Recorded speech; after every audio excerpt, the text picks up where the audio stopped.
ایک بچہ تھا گھر سے روتا ہوا نکل گیا اور جنگلوں کے اندر آنسو بہاتا ہے. کوئی درویش ملا, اس نے کہا کیا ہوا؟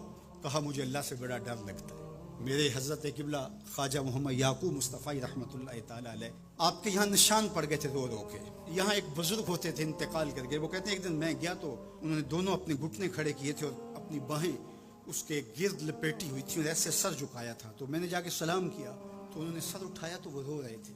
تو میں نے کہا کہ آپ اتنا روتے کیوں ہیں؟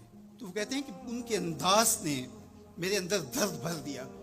انہوں نے ایسے سر اٹھایا اور کہا اس سے ڈر آتا ہے. تو وہ بچہ رو رہا تھا. تو اس فقیر نے پوچھا بیٹے کیوں رو رہے؟ کہ اللہ کا ڈر آتا ہے. تو کہا تمہارے دامن پہ تو گناہ ہی نہیں.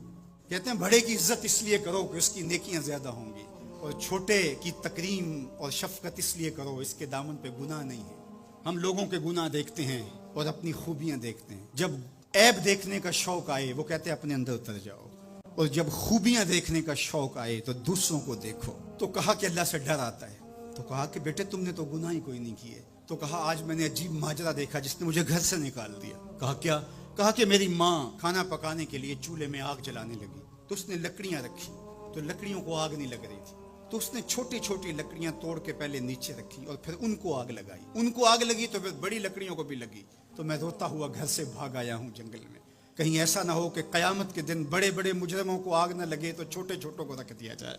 تو جب خوف سرایت کرتا ہے تو یہاں عمر نہیں دیکھی جاتی, اور بڈھا پاپی سب سے بدترین شخص وہ ہے جو بڑھاپے کے باوجود بھی بدکاری نہیں چھوڑتا. کہتے ہیں جب کوئی بندہ 40 سال کا ہوتا ہے پھر اس کا عذر باقی نہیں رہتا, لیکن جب 40 سال کا ہو جائے, اب سن کہولت میں آ گیا, اب اگر وہ گناہ کرتا ہے تو کوئی عذر نہیں ہے. ہڈیاں کمبن گوڈے کھڑکن تے اڑ گیا لک تیرا, اجے بھی بدیوں باز نہ آئیں جیو مرد دلے.